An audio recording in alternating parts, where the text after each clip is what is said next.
Alrighty, yo, what is going on, everybody? It's your boy, Mr. DDG94, back with another reaction video. Today, we finna react to Bad Blood 2024. Oh man, uh, it had its ups and its downs. I wasn't really like deeply interested in it. Some of it was. I'll say this: there's about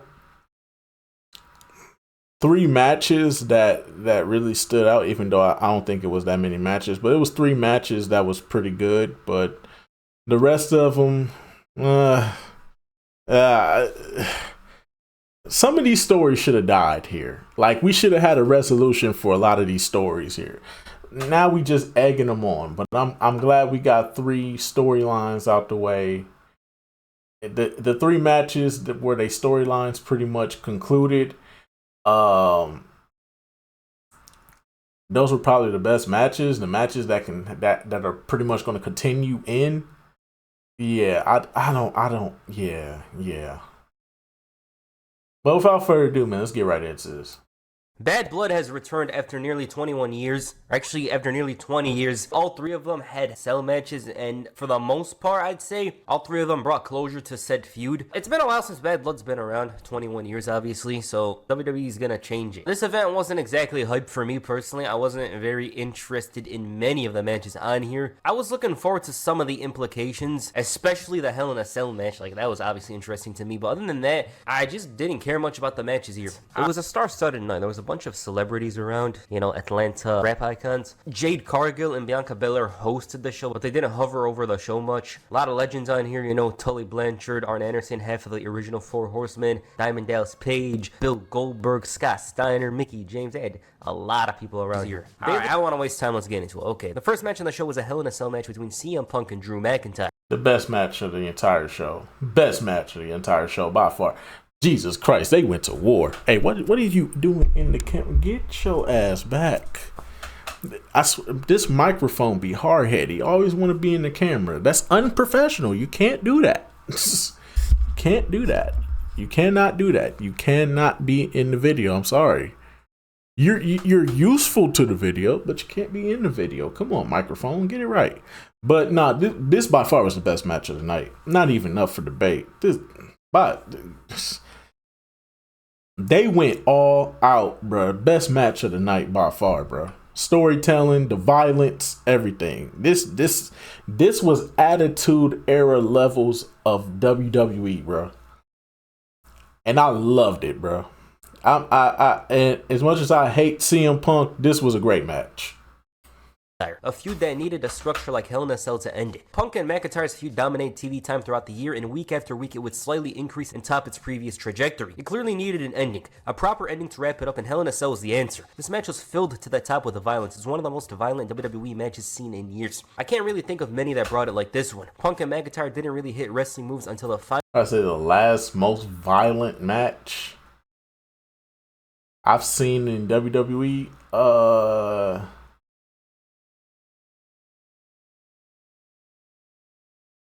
Probably Cody and Seth and Hell in the Cell when Cody tore his pectoral muscle and he had that big ass bruise on it. Yeah, that was probably the most brutal and violent match I've seen, because we had a real life injury that a guy was fighting through, and they was putting him through it, and Seth Rollins was putting him through it. Jesus Christ, that was yeah. And then I probably say prior to that match, I probably say John Cena and Randy Orton in that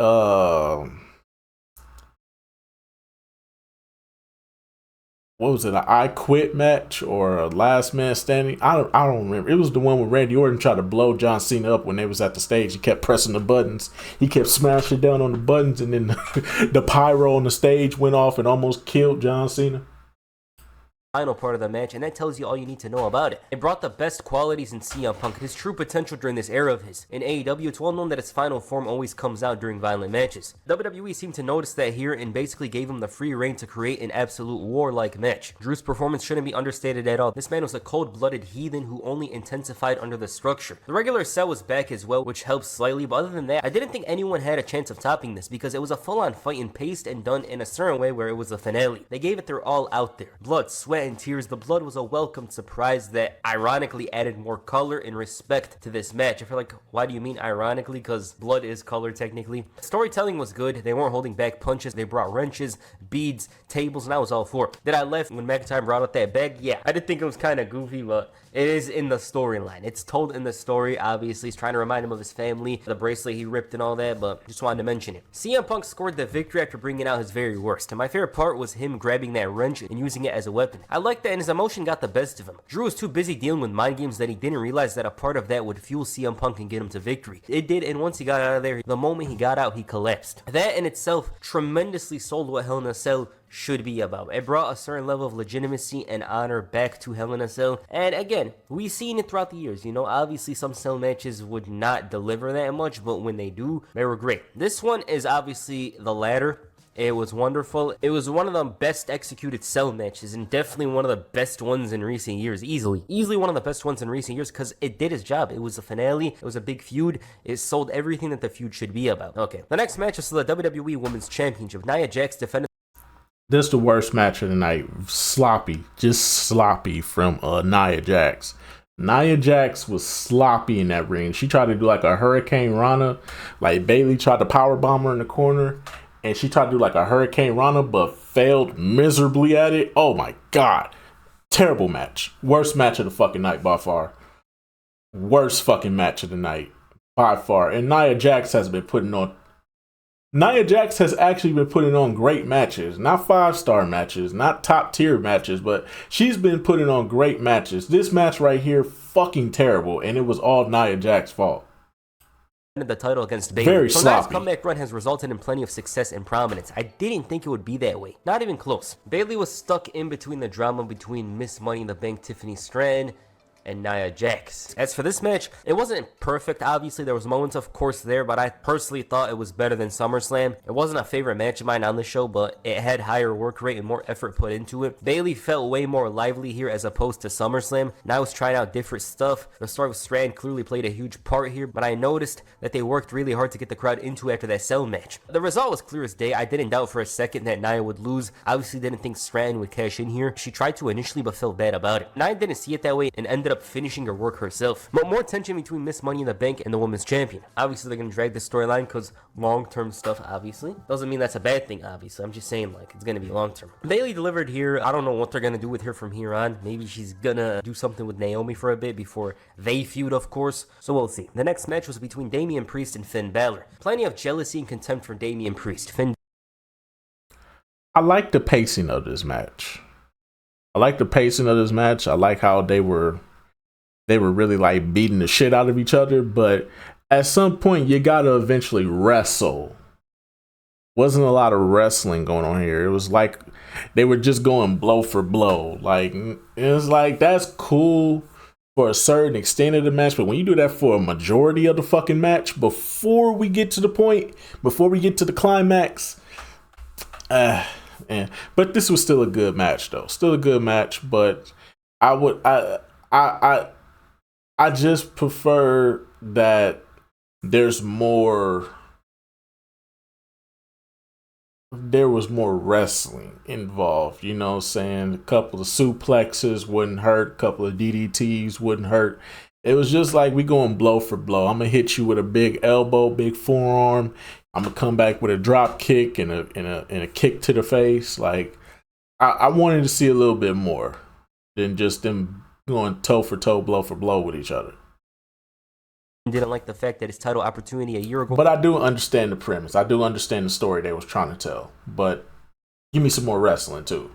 was ruined and had a lot of resentment stemming from this. This match didn't have too much hype behind it, not as much as you'd think it would have, seeing as they were former partners in the Judgment Day. Also, the match was sponsored by the new Dragon Ball Z game, which is the most interesting part of the match to some people on Twitter. I thought that was a bit unfortunate. Not the sponsorship, but the fact that most of the talk I saw about this match today was the fact that it was sponsored by the new Dragon Ball Z game, so I was like, damn. The match wasn't that big. It felt like a Raw main event. I didn't even expect much from it, unfortunately, because Priest feels like he's been miles above Balor in the booking, so it's like we have to make believe he's actually gonna win. I didn't have much to say about this one because the feud hasn't been interesting to me. I don't see Finn Balor as a threat at all, unfortunately, and that doesn't seem to be changing anytime soon. Priest won here. He beat him. They're probably going to drag it to Survivor Series, but only time will tell. I just don't have much to say about it because it's not as big as a feud as it should be. It does not feel like that at all. If it happened last year and they were in different roles, I'd see it differently, but it wasn't, so yeah. Triple H presented the Crown Jewel Championship. Basically, the men and women's world champions face each other in singles matches with the winner holding that belt. I don't like this at all because it doesn't need to happen. It's unnecessary and brings a lot of complicated decisions. One of your champions has to look better. It's not about like caring about booking or whatever. I just don't feel like hearing about people saying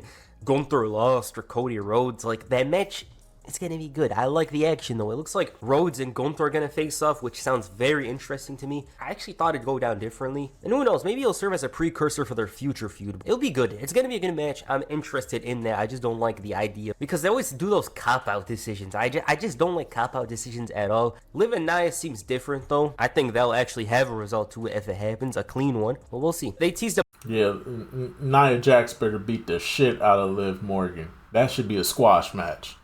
Like, because Nia Jax needs to, yeah, her title reign has been kind of, I ain't gonna say it's been lackluster. She's had some good matches against certain opponents, but that match here at this pay-per-view, nah, that wasn't it. Very sloppy. They were trying to do a little too much, but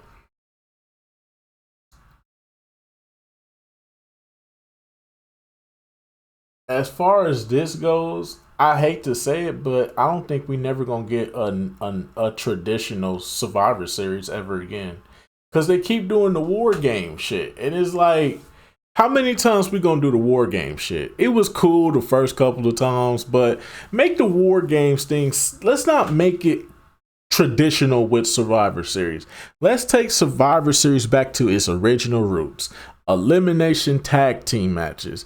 I'm not saying that the War Games thing ain't really popping. It's just something that's like, let's save it for like big feuds with certain groups. Cause right now the Judgment Day has imploded. Okay. The women's division don't have a strong stable no more. The Damage Control, they not really that big no more. So we don't have to worry about that.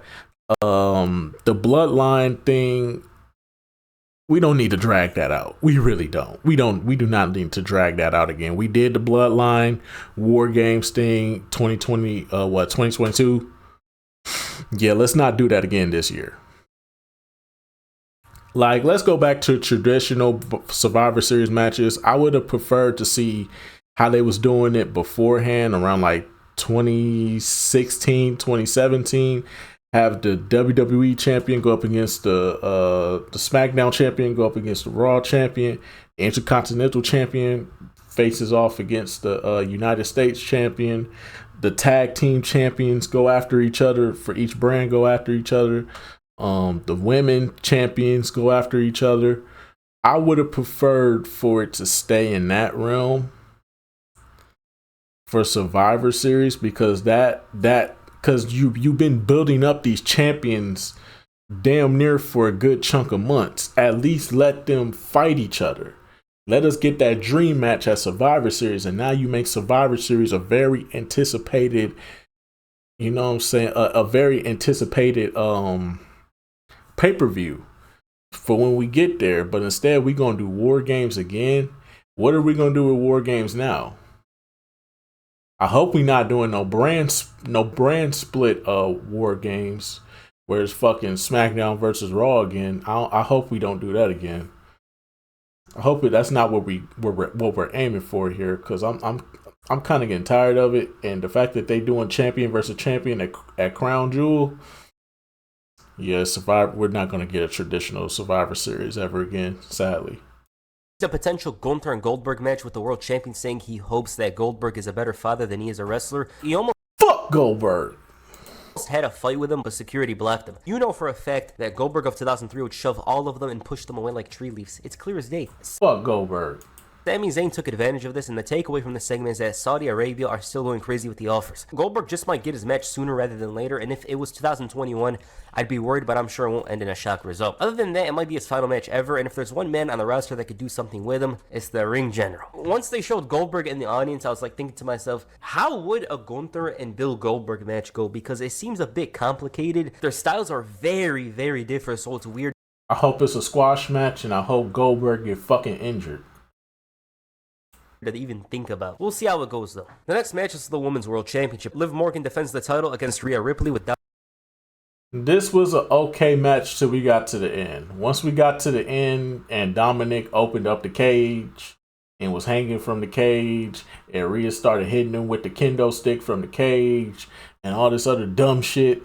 Yeah, the match was off to me. This is where I kind of knew something was finna happen. We just need these matches to conclude, man. Conclude the match. Instead, what did we do? We dragging it on. This was one of the few matches where it was like, we gotta end this. Somehow, some way, we gotta end this. But nope, what we do. Oh. Fuck all that! Nah, ain't no fuck all that. It is what it is, though. Dominic Mysterio in a Shark Tank. This story feels weird. It feels like the intensity softens as time goes on rather than the opposite. I don't feel that interested in it at the moment. Dom is the real star of the story, but his comedy inclusion somewhat affects it because Liv and Rhea obviously have enough story as it is. Obviously thought like, oh, maybe they're gonna do the whole cheating thing and then it gets serious and then the focus is more on Liv Morgan and the World Championship, which it doesn't feel like. It does not feel like it's the main focus, unfortunately. There's nothing I could take serious with him here, but this man is very entertaining. And I hope the Intercontinental Championship is in his future. It would be great. As for this match, I actually didn't hate it as much as others. It's just the ending was a bit like out there. Other than that, Rhea was still on Dom's ass at this point. I know someone's gonna comment, what? There was one point where I thought Dom was done. It was scary. Rhea once again gave him a beating, but this is where things got awkward. Raquel Rodriguez returned and destroyed her, leading to the DQ finish, which shouldn't have been the case. She even laid Liv on top of Rhea as if she's gonna pin her, but you guys know how it was. She's back in the enforcer role as she was in NXT. I get it because Liv is small and trying to be one of those cowardly heels. It makes sense, but I low-key wish they phased Dom away so we could do other things. It served him well to piss off some other people on the roster. The feud is left open with Rhea Ripley because of her star power, but I think the end is near. And the main event, Roman Reigns and Cody Rhodes face Solo Sikoa and They was dragging this match, but once they started picking it up and we got to the end, good match. Gets a thumbs up for me. But the beginning, I want to say like the first 10 minutes of this match, they was dragging it, dog. Like, Jesus Christ, just tag Roman so he can whoop Solo ass, please. and Jacob Fatu. So this match has taken over the main event spot. I don't think they had much of a claim to main event, but the ending clearly told us a different story. The thing is, Cody didn't really need to be involved with the bloodline again. It's often been a crutch of his throughout the months because it takes away a bit from his title reign. Plus, why would Cody want to help Roman, who did so much against him for the last 2 years? But he's a babyface. You guys know how it is. Bigger enemy in front of us as storyline. You guys know how that happens. You guys know how it is. So he's gonna be like, oh, I don't like them, you don't like them, let's team up. Other than that, this main event wasn't a favorite of mine. It took too long to get going and didn't have much of a distinctive element to it, which a lot of us expected because it's a bloodline match. It went for about 30 minutes, which is far too much screen time for Solo Sikoa. They did go crazy later on and that saves it, but other than the fact that Roman and Cody absolutely piss on the heels' positions and aura, I don't really have much to say about this match. It could have been shorter, it could have happened on SmackDown, and yeah, Roman and Cody is a big partnership, but I'd care for it being on a pay-per-view if the opponents felt like they were on their level in some ways. You obviously know why this match happened. Jimmy Uso finally returned and TikTok most definitely went crazy for this. He took out everyone like his name was Roman Reigns, and this led to the victory. A positive thing I'll say about this match is that it's about time we got to see Roman more explosive and as a babyface. He has a lot to offer in that role, and Roman felt like he finished his job with Cody, but after some convincing from Jimmy, he saved him from an attack, and this is when Roman teased going after the title. All of a sudden, electricity bolts the arena. Plenty of aura and star power descends upon Atlanta. A night full of star power, but the best had yet to come. The Rock. He came out with that honorary title like he accomplished something. Technically, I'd be holding that around if it was given to me as a gift from the Ali family. And there was an unreal reaction from the crowd. A true megastar in every sense of the word had returned, and everyone was all for it because Rock is the final boss. It's not just a term. He always was the guy to watch out for in the Bloodline story for 4 years now, and it feels like that's going to come to a head. The question is, how will WWE go about it? Will he want to take out Roman once and for all, or solidify his role as the anointed leader of the family by taking away the title from Cody Rhodes? And then we have Kevin Owens turning heel randomly after the show. It happened outside the arena, and he just hopped in his car like nothing happened. I obviously get why that main evented. The Hell in a Cell deserved it, but it is what it is. Alright, that's Bad Blood. This event was, it just happened, honestly, you know? If I had to rate this event, I'd probably give it a C+. C+. Yep.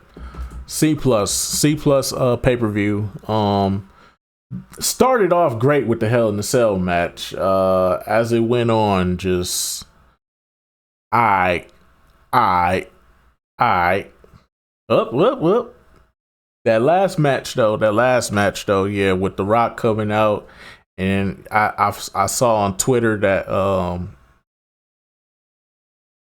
Kevin Owens, they had to do. I thought it was gonna be some backstage footage, but no. They trying to make it realistic by making the fan footage, like a fan just recording it, but actually it's the WWE social media people, but it is what it is though. But anyway, so that's just gonna about do it for this one though, man. Bad Blood, it was alright. By far the first match was the best match, and I don't even like CM Punk like that, but it is what it is though. But yeah, man, that's just gonna about do it for this one. I'll see y'all in the next video. Till then, peace out.